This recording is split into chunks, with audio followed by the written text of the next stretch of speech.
Assalamualaikum warahmatullahi wabarakatuh. Mahasiswa semuanya yang sudah hadir di Zoom meeting hari ini. Kita hari ini akan membicarakan tentang kesalahan berbahasa dan kekeliruan berbahasa. Adapun yang ingin dicapai dalam pertemuan hari ini adalah mahasiswa mampu atau kita mampu mengidentifikasi dan menggunakan ragam bahasa Indonesia ilmiah dalam forum ilmiah. Hal ini tentunya memiliki keterkaitan dengan pertemuan kita kemarin di minggu yang kemarin, yaitu membicarakan tentang kelogisan berbahasa, di mana kelogisan berbahasa itu adalah bagaimana cara kita menyampaikan sesuatu yang memiliki nilai-nilai ilmiah atau nilai-nilai logis di dalam penyampaiannya. Tentu apa yang kita sampaikan dengan apa makna yang akan kita munculkan itu harus memiliki nilai keterkaitan. Makanya di sana muncul yang namanya nilai kelogisan berbahasa. Nah, pada nilai selanjutnya untuk hari ini yaitu adalah kesalahan berbahasa. Kesalahan berbahasa itu akan dikaitkan erat dengan kekeliruan berbahasa. Kesalahan berbahasa itu merupakan penyimpangan. Kekeliruan berbahasa pun adalah penyimpangan. Penyimpangan apa? Penyimpangan terhadap penyampaian bahasa itu sendiri. Sedangkan dalam kesalahan berbahasa itu adalah sifatnya adalah sistematis, konsisten penyimpangannya. Dan itu biasanya berlaku tidak acak, artinya sudah memiliki kekuatan yang kuat, dalam arti kompetensinya tidak ada, lalu dia juga tidak tahu apa yang ingin disampaikannya, namun dia menggunakan bahasa itu. Salah satu contohnya adalah kita menggunakan kata probabilitas. Dia tidak tahu apa itu probabilitas, hanya karena ingin mengikuti tren dalam penyampaiannya supaya terlihat intelektual, akhirnya dia menggunakan kata probabilitas. Nah, ketika ditanya probabilitas itu apa, begitu dia tidak tahu. Nah, itu adalah sifatnya kesalahan berbahasa. Sedangkan dalam penyimpangan berbahasa itu adalah dia menyampaikan sesuatu, dia tahu sebenarnya apa yang ingin disampaikan, kata-kata apa yang ingin dia sampaikan. Skeptis misal, skeptis dia itu tahu arti dari kata skeptis, lalu dia tahu di mana dia harus menyampaikan itu. Hanya saja pada saat itu dia terselip lidah begitu menggunakan kata skeptis tapi bukan pada tempatnya gitu. Nah, itu yang disebut dengan kekeliruan berbahasa. Nah, makanya ketika berbicara tentang kesalahan berbahasa, Tarigan menyebutnya dua hal, yaitu ada yang namanya kesalahan berbahasa atau yang disebut dengan error, dan ada yang namanya kekeliruan berbahasa atau yang disebut sebagai mistik. Nah, dua bagian ini tentu adalah hal yang harus dihindari oleh si penutur atau si pembicara. Sedangkan pada dua bagian ini pun itu memiliki kategori-kategori kenapa terjadinya hal semacam ini.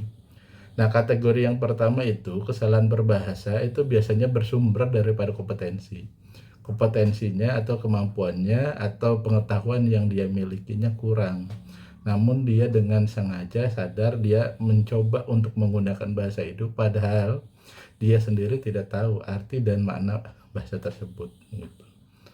Nah, kalau kekeliruan berbahasa itu adalah sifatnya pada penampilan atau performan saja begitu. Sewaktu-waktu, tidak terus-menerus, bukan pada nilai kompetensinya begitu. Pada saat dia berbicara lalu terselip lidah, akhirnya dia salah dalam menggunakan kata tersebut. Dia contohnya begini, ketika dia menggunakan kata kualitatif dengan kuantitatif semisal. Ketika dia mengatakan kuantitatif, dia tahu bahwa kuantitatif itu adalah yang sifatnya adalah menggunakan perhitungan SPSS dan sebagainya. Cuma dia terselip lidah begitu menggunakan kata kuantitatif untuk menunjukkan hal-hal penelitian yang sifatnya menggunakan kualitas begitu. Nah, itu namanya kekeliruan berbahasa, hanya terselip lidah saja. Tapi pada kesalahan berbahasa itu dia menggunakan kata kualitatif, dia tidak tahu tentang apa itu kualitatif, lalu dia memaksakan menggunakan kata kualitatif, akhirnya dia salah dalam penggunaannya begitu. Dan memang disadari bahwa dia tidak paham begitu tentang itu, hanya untuk memperlihatkan bahwa dia bisa menggunakan bahasa yang lebih intelektual gitu. Nah, itu yang sifatnya adalah kesalahan berbahasa. Nah, pada sifatnya Sifat dari kesalahan berbahasa itu sifatnya sistematis. Sistematis itu artinya bisa diulang terus-terusan, dia tidak tahu begitu. Tapi kalau kekeliruan berbahasa itu sifatnya acak, hanya sewaktu-waktu saja begitu. Nah, durasi dalam kesalahan berbahasa itu permanen. Permanen karena apa? Karena memang dia tidak punya kompetensi itu begitu. Kesalahan yang dilakukan terus-menerus dan dia tidak sadar begitu. Sedangkan kekeliruan berbahasa itu sifatnya adalah sementara. Dia menggunakan kata yang kurang bijak atau kurang tepat, lalu dia menyadari oh itu bukan kata itu begitu. Nah, itu sifatnya adalah kekeliruan berbahasa. Pada sistem linguistiknya itu biasanya kesalahan berbahasa itu dia belum kuasai terhadap istilah-istilah tersebut. Sedangkan kekeliruan berbahasa dilihat dari sistem linguistiknya dia sudah kuasai gitu. Lalu produk yang dimunculkannya ketika kesalahan berbahasa itu sifatnya adalah penyimpangan. Nah, pada kekeliruan berbahasa pun sama, sifatnya adalah penyimpangan. Nah, bagaimana solusinya atau solusinya apa begitu? Solusinya ketika ada orang yang menggunakan kesalahan berbahasa, maka yang harus dilakukan adalah belajar. Dia harus belajar tentang istilah-istilah tersebut, nilai maknanya nanti seperti apa gitu. Nah, tapi kalau orang yang melakukan kekeliruan berbahasa, maka solusinya adalah harus hati-hati, harus mawas diri. Nah, ini adalah nilai kategori pada kesalahan berbahasa dan kekeliruan berbahasa. Tentu ini sangat dikhawatirkan bagi kita yang akan sering berbicara di forum-forum ilmiah. Tentu mahasiswa pun sama begitu. Nanti harus lebih hati-hati di dalam penggunaan istilah-istilah yang memang kita sendiri tidak paham. Jika tidak paham, maka gunakan istilah-istilah yang lebih sederhana saja. Jangan menggunakan istilah-istilah yang memang kita tidak pahami. Maka itu nanti akan terjadi kesalahan berbahasa. Nah, ini barangkali mahasiswa semuanya yang disampaikan untuk pertemuan hari ini.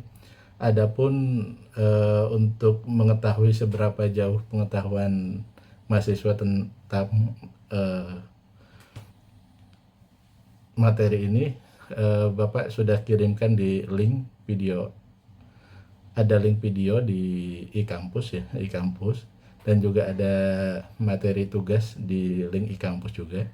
Jadi silakan nanti dikerjakan di sana, dan teman-teman nanti bisa dilihat juga videonya seperti apa, lalu nanti ada tugasnya nanti seperti apa.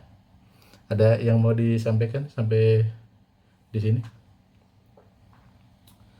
Baik, kalau memang tidak ada, kita cukupkan dulu pertemuan hari ini. Terima kasih. Assalamualaikum warahmatullahi wabarakatuh.